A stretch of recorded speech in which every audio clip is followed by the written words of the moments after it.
Welcome to another episode of Capital H. In today's episode, we're sitting down with the two lead authors from the AI Transformation 100.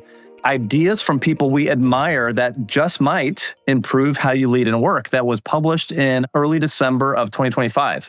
So really excited to be joined by Bob Sutton and Rebecca Hinds, those two lead authors. Bob, why don't I let you introduce yourself first, and then Rebecca will go to you next. Great to see you, Kyle. So I'm Bob Sutton. I'm an organizational psychologist from Stanford. I mostly have been studying leadership, organizational design, leading at scale, things like that. And I guess I'm most well known for a book called The No Asshole Rule, even though that was sort of a side project. I spend most of my time on more serious stuff, but well, workplace assholes are a fact of life. So I sometimes talk about that. And that's the kind of stuff I do. Awesome. Thanks, Bob. And I will say, I'm sure there's a story behind how the AI BS quiz that links into your past research and what you've written about. So looking forward to hearing more behind that. Rebecca, why don't you introduce yourself? Sure. So I'm Rebecca. I lead the Work AI Institute at Glean, which is our new internal research center. I've long been fascinated by how technology changes the ways in which we work and shapes the ways in which we work.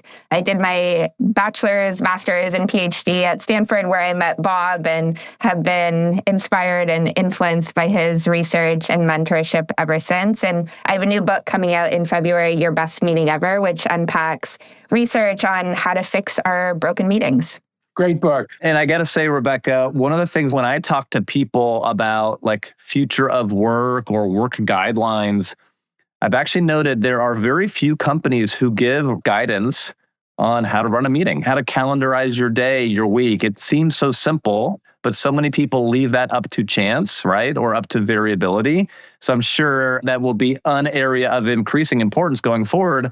Because what do you need AI to like tackle? You need, certain structure and other things, right? And actually, it's one of the lessons that we're going to dig into from the AI Transformation 100. So with that, thank you both again for joining and that quick background.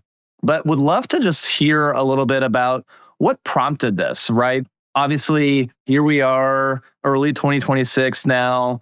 AI has been the topic du jour for almost 3 years. And the term AI has even become almost like the sweeping umbrella for all sorts of things. And there's so many things to unpack within it. But would love to hear from you both what you were seeing and hearing that then prompted the idea of doing the research that you did that led to the AI Transformation 100. I think you just hit it on the nose in the sense of so much of what we were hearing and continue to hear is generic, what works, what doesn't work. And we were seeing this really interesting dichotomy between, on the one hand, so much hype around AI, but on the other hand, so much failure. And this was, at the time, we saw that MIT Fortune study come out around 95% of AI pilots failing. A lot of broad, sweeping conclusions in terms of whether AI is transformative or not. What we were also seeing is some instances of people, teams, organizations clearly getting this right in some respect and wanting to dig into what are those success stories and what can we learn from them. We thought that was probably the most productive conversation we could be having and could generate is how do we learn from the success cases? I would add, I think Rebecca, as usual, did a beautiful job describing our motivation. I would also add that one of the things that was really disturbing us, and Kyle, we talked about this, is there seemed to almost be an inverse relationship between how bold and confident people were and the quality of their assertions in the data that they use. Maybe there was a 0.8 correlation. I guess it's a negative correlation. And so we wanted to sort of both get through the hype and also propose ideas with some humility, as opposed to saying we're sure, because everybody's so sure they're right. And even the study, the MIT study, which I heard actually mentioned at a conference that Al Gore was leading, that 95% of AI projects fail. And then Rebecca sends me a text in the middle of the meeting, well, if you start dissecting the data, well, it's such a high standard for success that it's getting a return after a year. which a year's not very long for many tech projects, as you know, in your business. So we wanted to sort of cut through the hype and have some humility in the process. And just as a personal matter, I'm a longstanding organizational theorist interested in organizational design.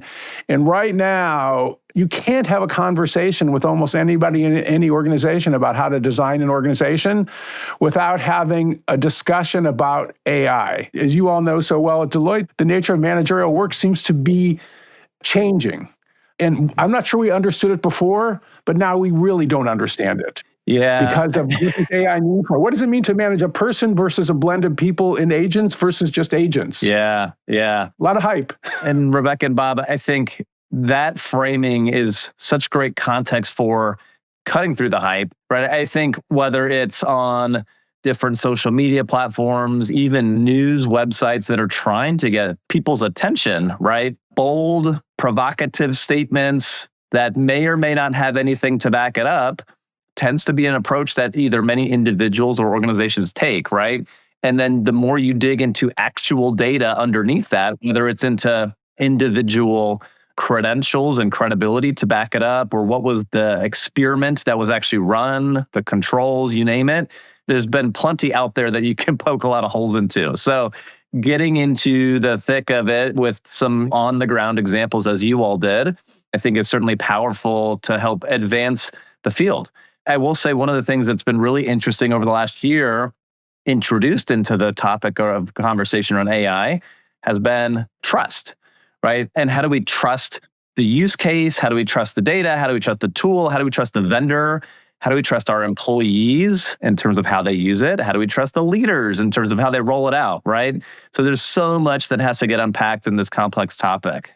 And so the way you all wrote the AI Transformation 100, you had 5 big lessons, then 9 themes, and then the 100 ideas that were kind of grouped within there. So I'd love to start and just let's kind of break down the 5 big lessons. And maybe, Rebecca, I'll turn it over to you just to take a quick walk through, like, what are those 5 and how did you land on them? Sure. So we landed on them after doing all these interviews and collecting insights and coming up with the 100 ideas sort of in tandem. How could we group them into, 5 categories that we thought broadly reflected what we heard and saw? The first one is, I think, arguably the most important around AI doesn't magically transform any part of your workplace. What it does, and I think we heard this most clearly from an individual who Bob and I both deeply admire at Northwestern, Hatim Rahman, who's a professor there. AI amplifies what already exists in your organization. And I think going into the report, we knew that in the sense of the technology. AI, from a technical standpoint, is not going to magically transform a workflow and make it work. I think what we didn't appreciate enough was how that also relates to culture. And so if you have a culture around failure, if you have a culture around experimentation, your culture around metrics and measurement, all of these things are amplified when AI is put in the mix. Let's drill on one a little bit. Let's take siloism, because Hatim, who does amazing research, Hatim will show you that essentially what AI makes it more efficient for me to make it impossible to cooperate with other silos, or it can make it more efficient to have handoffs to other silos and have collaboration. So his argument that it's essentially, it magnifies, it makes good things better and it makes bad things worse. Or whatever you do, you're going to do it more of and more efficiently. I think it's really important. And Rebecca and Bob, one of the things that's interesting is I've seen some organizations who become a little hesitant. They're like, if I put AI, again, sweeping, in this area, is it going to reveal broken processes or bad data, or you pick your thing, right? And I've seen some organizations, to your point on the cultural amplification, are like, that's okay. It will help us find the broken things faster so that we can fix it. Right. And there are others who are like, oh, I don't know. I don't know if I want to go expose my dirty laundry in this particular area of the org, right? So it becomes a very interesting, the amplification could be good, right? Or it could not, depending on how you're approaching it as an organization. So that was big takeaway number 1. What was number 2? So 2 is around what we call automating the soul of work and how dangerous that can be. And this is something, Kyle and Bob, I know we're all seeing it constantly in terms of just because AI can automate something or perceivably can automate something doesn't mean it should.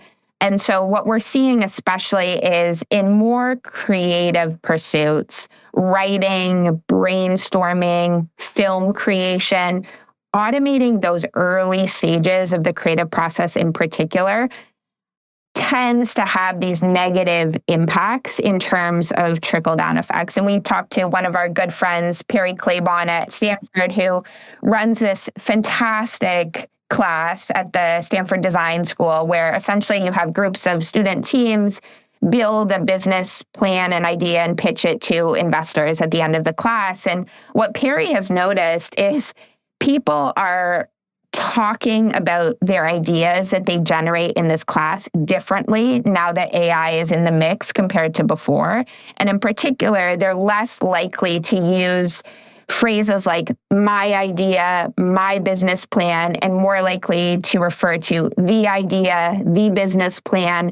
They're less likely to wrestle with the ideas. They're less likely to push back if they receive negative feedback or constructive criticism, less ownership over the idea. And so that's, I think, one clear example of how dangerous it is to automate the soul of work. We refer to a study among Y Combinator projects where most of those projects are on the order of about 40 to 50% are actually aimed at aspects of work that people don't want automated.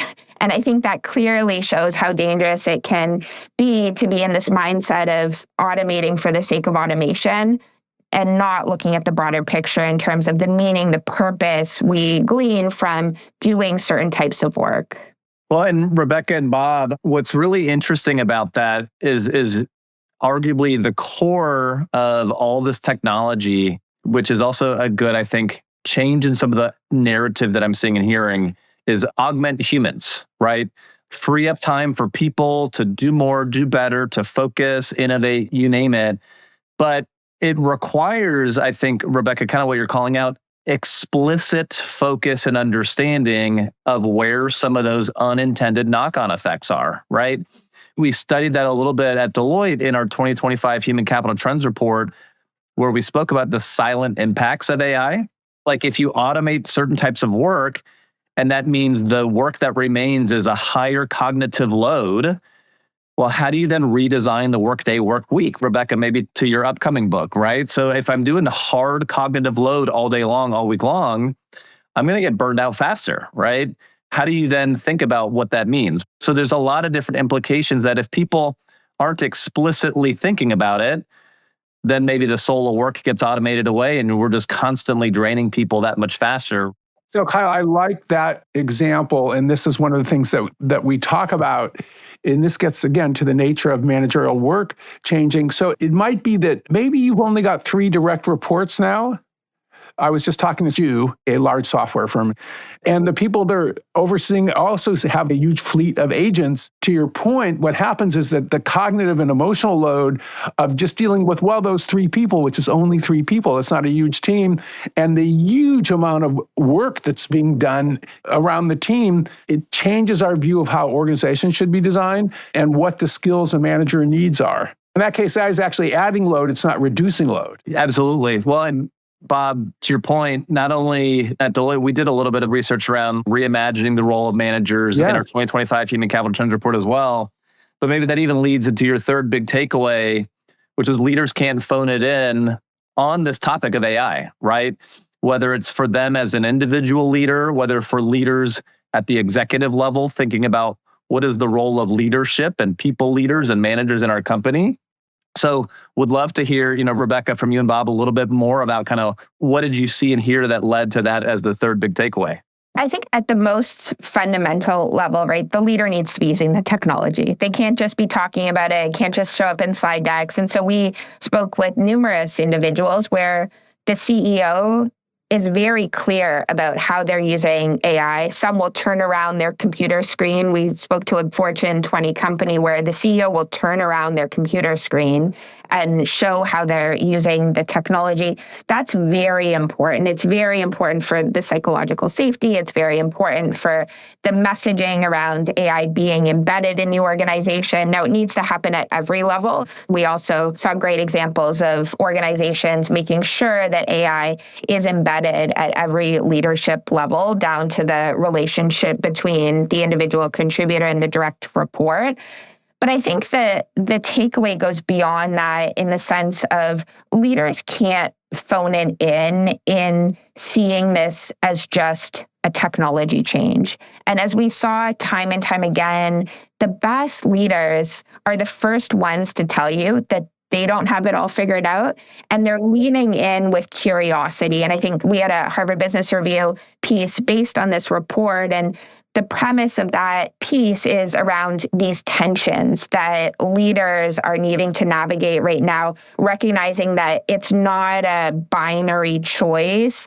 It's leaning in and understanding, okay, along these different tensions, centralization versus decentralization, for example, recognizing that you're going to have to veer from one direction to another at various points, and it can be dangerous to go too far into one side. And I think appreciating just how human this change is, and recognizing your responsibility as a leader in constantly experimenting, constantly being curious, and recognizing that, what works today probably won't work in a month from now. And Rebecca, it's funny. I feel like 2025 was the year of research and insights tied to tensions, because that was the theme of the Human Capital Trends report I referenced a couple of times, was turning tensions into triumph. And we acknowledge that a lot of these tensions, they're not either or, right? It's a both and. So people on the topic of AI often are like, oh, am I automating or am I augmenting? No, you are doing both. Right. You are going to automate some work with the intent to augment the people. But oftentimes companies don't have that narrative around it, or they're not being explicit about those non-technology things. Here is how your work will change. Here's how your role will change. Here's how we want your behaviors to change. And so your point, it's not only leaders, you can't phone it in on just the tool. You got to learn to use the tools. But then there's this whole host of other topics you need to be explicit around. So, okay, that's awesome. So what was the fourth kind of big takeaway then? So the fourth, and we've alluded to this, we call it structure eats AI for breakfast. And this is a very important one too, in the sense of there's this, again, when we think about binary trade-offs, do you centralize, do you decentralize? The structure matters so much in terms of how people respond to the technology, whether they adopt it, how the implementation unfolds and the deployment. And so what we saw more than anything else is these great leaders, organizations are recognizing certain aspects of AI should be decentralized, especially if you're thinking about learning, experimentation. But centralization is so important for so many things right now. In particular, when we think about how risky this technology is, the legal implications, the safety implications, right? You need standardization. And so recognizing for your organization, what is that mix of structure that you need to then enable healthy adoption, healthy deployment of the technology? Following Rebecca, one of the things that we're especially fascinated about being in Silicon Valley and tech, there's all these companies that are delayering and getting rid of middle managers. And if you look at delayering, okay, there's times when it might make sense, but it has a whole bunch of implications. And the idea is, well, you can delayer because AI can relieve the load of, say, of managing. It's easier to manage, say, a 20-person team now that you have AI. Well, there's very little evidence that actually helps managers do that. And then the other part is, well, actually, when you delayer, you have these large teams that are composed of, say, 15 people and 150 agents. So you've got even more complexity that we were talking about. But the biggest thing that strikes us for the delayering debate that is not being considered is that if you're going to create a situation where, let's say, I've got 20 direct reports instead of 6, that means that as a leader, you have to trust them more and they have to trust you more. And if they don't trust you, and you don't trust them, there's going to be all this fear of acting. And also there's going to be bottlenecks while they wait for you to approve their actions before they act. So that I like that you mentioned trust, because something that looks like structure only works when it has the right culture, in this case of trust, psychological safety. Pick your favorite jargon for that. Yeah. And then we come back to the first lesson around AI amplifying what already exists. Here, clarity matters so much. If employees don't know what they're supposed to do, if they don't have clarity in terms of their work goals, the organizational objectives, then you can't, by any stretch of the imagination, think that you can have these ballooning spans of control, because employees will be lost and they won't know what work they're accountable for. And similarly with, Bob and I often talk about the level of interdependence within your organization. That matters here. The more interdependent people are, the less you can have these ballooning spans of control, because there's so much complexity that the manager should be responsible for untangling and grappling with and helping employees come to terms with. Whereas less interdependence, you can afford to have larger spans of control. And so again, thinking about the structure, thinking about what already exists in your organization and AI amplifying that, good or bad, I think is important in how these lessons all come together. Yeah, well, Rebecca and Bob, part of what I feel like this gets at a little bit is there's two things that I think managers, people leaders are often challenged with. One is their own personal capacity, right? And is there work or certain activity types that you can take off their plate? I remember being in a conversation with a room of people from different organizations talking about AI automation use cases.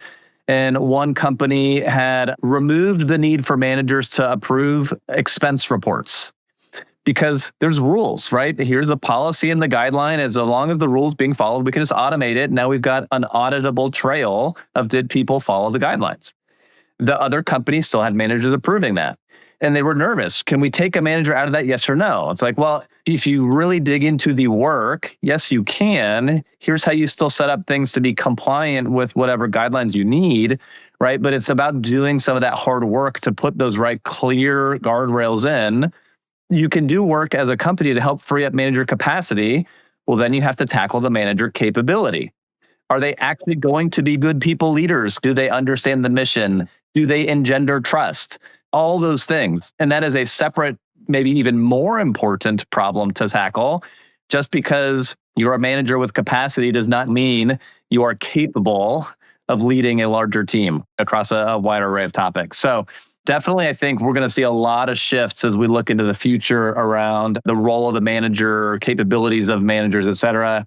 And maybe that's also part of your last takeaway, which was AI has to be made part of work. It can't just be a side hustle for the manager or the team member or other, but would love to hear more about what you all were seeing on that topic. So this one has a lot of different angles. And I think what we saw is, especially when people experiment with AI and try to figure out, okay, what are these use cases? They're not inventing new use cases. They're seeing, okay, what are those mission critical workflows that we already do as an organization? And what role does AI play, if at all? One of our favorite examples comes from a head of AI at a Canadian company. And his first check when someone tries to submit a new process to be AI enabled is, does this actually need AI? Or is it better solved through a more traditional technology? Also, metrics are really key here. So not inventing new metrics, not using superficial metrics, but anchoring how you're evaluating AI success in core business metrics as well, core business outcomes. This shouldn't be, again, a side project. It should be something that enhances the work and is in service of the work processes that you already have in place. I think all 5 themes or all 5 takeaways that you have shared make a ton of sense and are things that organizations should start, if they aren't already, explicitly thinking about, right? And so I want to also dig into a little bit. Below the 5 big takeaways, you had 9 themes, right? We're probably not going to get into the detail of all 9 in the same way that we just got into those 5 takeaways, but what are 2 or 3 of the themes that you see organizations really focused on now? Well, I think the first one is the biggest opportunity in terms of division of labor. And this I see as the most important determination and decision organizations and leaders need to make right now is that division of labor between humans and AI and agents, like being specific. There's not that clarity in so many, I would say most organizations in terms of being explicit, because we know that there are a whole host of negative consequences that come with that lack of clarity. And one is in so many organizations, you're going to over-index on AI in places where AI shouldn't be inserted in the process if there's not that clarity. And what we see time and time again is most department leads don't have a good sense of what their employees do, where it's very hard to make that determination in terms of what does the division of labor look like, because they don't know where they're starting from. And so I think that's often our recommendation for organizations is get clear on what your employees do and then explicitly think about, okay, what are those aspects of work that should remain deeply human? What are the aspects that it makes sense to have more of an augmentative approach to AI versus what are those things where full automation, agent type workflows can work? And it's hard because it's different for every department. It's probably different for every person within the organization. But it's so important right now in giving employees that clarity and yourself clarity. And I would add, when it comes to AI, even though we've been talking about the risk, there's a lot of situations where AI actually does a better job than human beings, and getting the human beings to accept that. So one, which we're wrestling with at Stanford now, is that we have humans who apply, well, Rebecca was a freshman at Stanford, who match the freshman roommates in the dorms. And the people who do it do a terrible job because it's impossible to have a list of, let's just say, 150 students on 40 criteria. No human being can process that. It doesn't matter how smart you are. An algorithm's much better at that. You should just have an algorithm, and getting them to accept that there will be fewer problems if they use an algorithm. So to me, that's a division of labor thing that, yes, we have to give up the fact that algorithms do some things better than us humans do. Yeah. Yeah, I mean, everything that you highlighted, if I were to even rewind 2 years ago, I don't think anyone was talking about what tasks or work should be human or AI, right? So it's good in and of itself that we've advanced the conversation to get there. So maybe over the course of 2026, we'll get to a place where there is much more comfort with understanding, okay, this type of work is better, right? How do we let go of certain things? Which I think, as you both noted, is part of the challenge that has to be tackled. Some people just don't want to let go. So I'd love to hear what's another one of the 9 takeaways, or the 9 themes, rather, that is a big thing that you think organizations should be highlighting or focusing on now.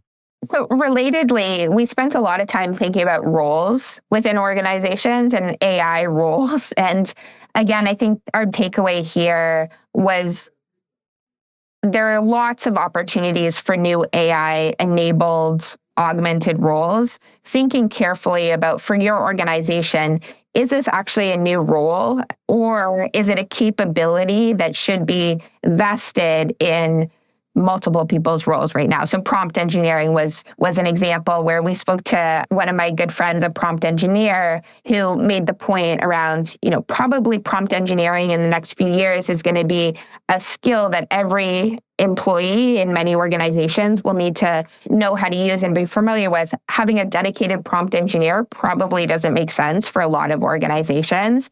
And then thinking carefully about, for the organizational roles that exist in your organization, where should they be coupled versus decoupled? Understanding, we saw a lot of examples of, because of AI, roles can now be much more expansive in spanning perhaps 2 traditional roles. And so thinking, as you think about the division of labor, okay, given the role of AI right now, how are existing roles needing to change or should change as a result of these now more far-reaching capabilities?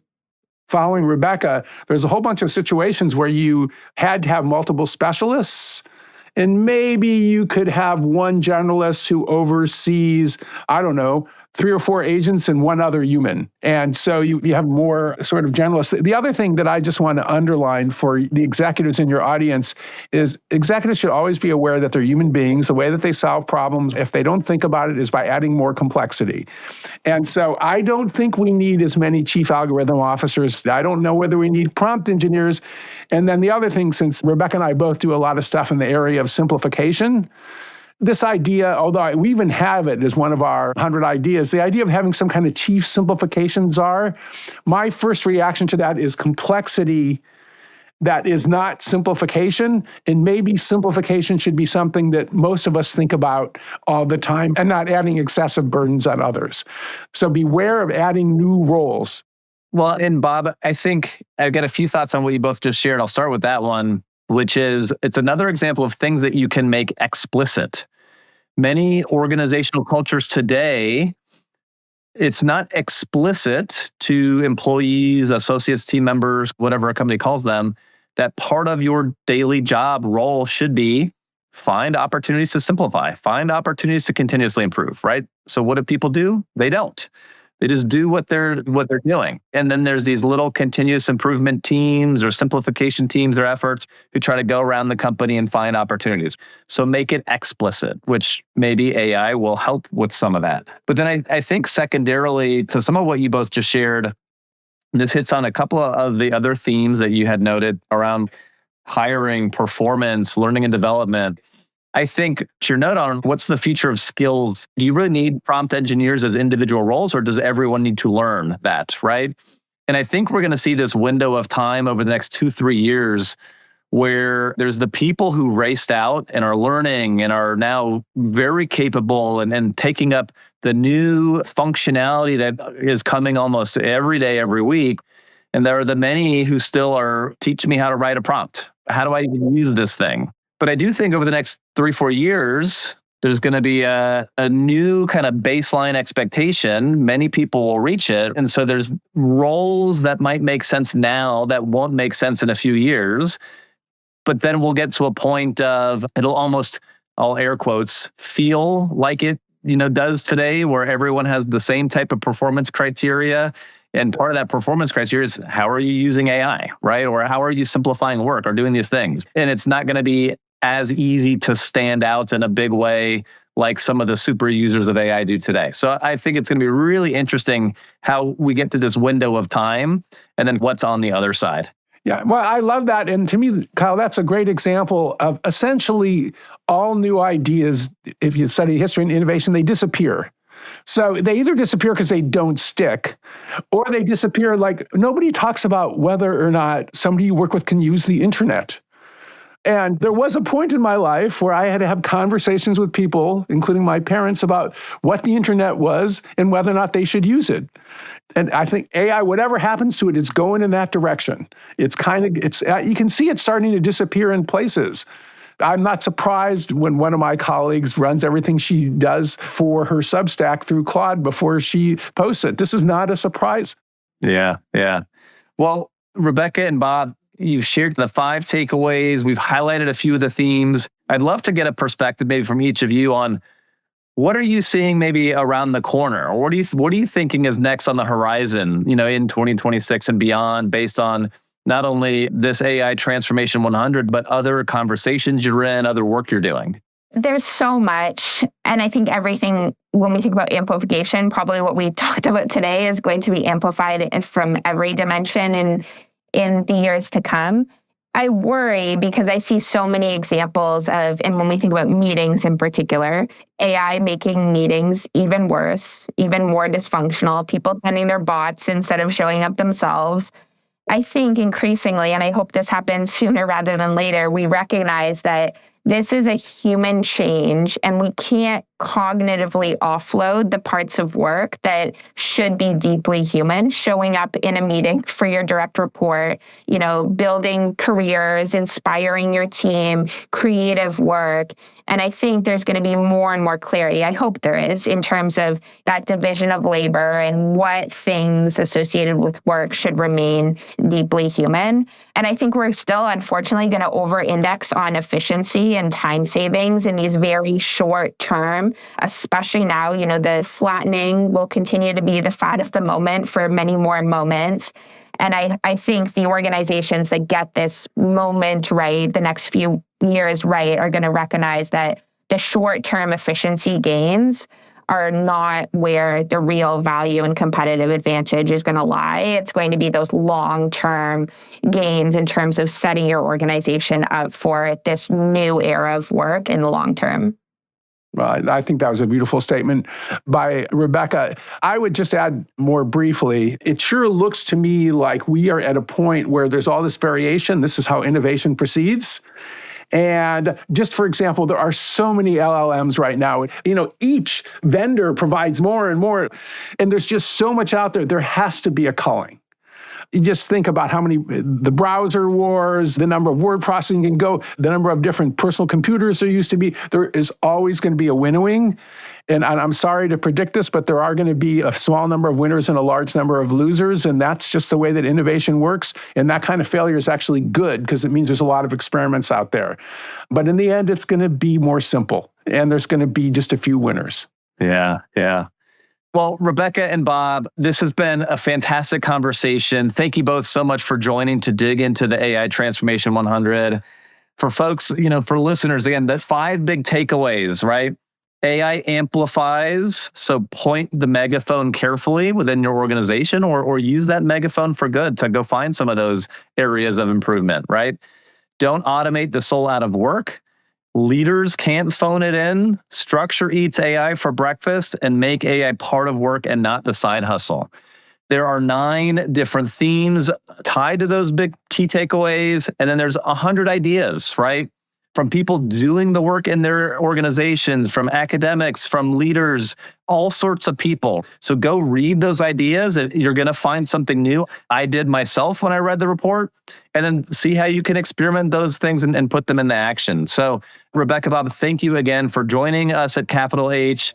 And folks, make sure to stay tuned for more conversations on the evolving world of work, and hope you have a great day, Bob and Rebecca. And, we'll have to regroup in 2026 and see what's the next 100 ideas that might have come about.